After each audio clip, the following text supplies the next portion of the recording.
Peeling or bubbling on your hardwood floors is more common than you think, and fixing it fast can save you a ton of headache and cash.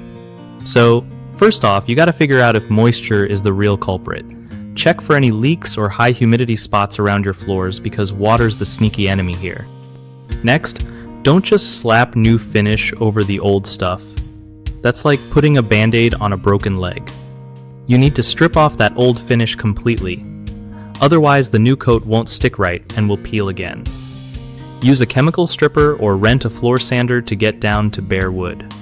After that, give your floor some time to dry out fully. No rushing this part, trust me. When you're ready to refinish, pick a high-quality polyurethane or oil-based finish for durability. Apply thin, even coats with a good brush or roller to avoid bubbles forming.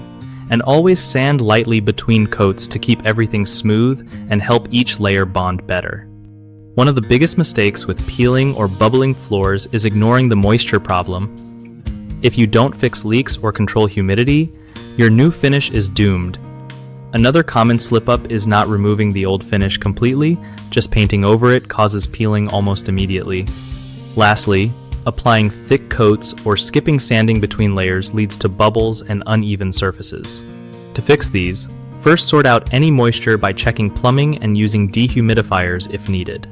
Then, strip or sand the floor properly before refinishing.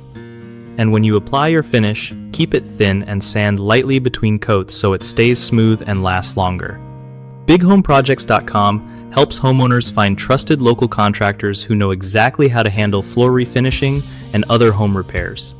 For contractors, it's a great way to connect with people looking for solid pros who get the job done right.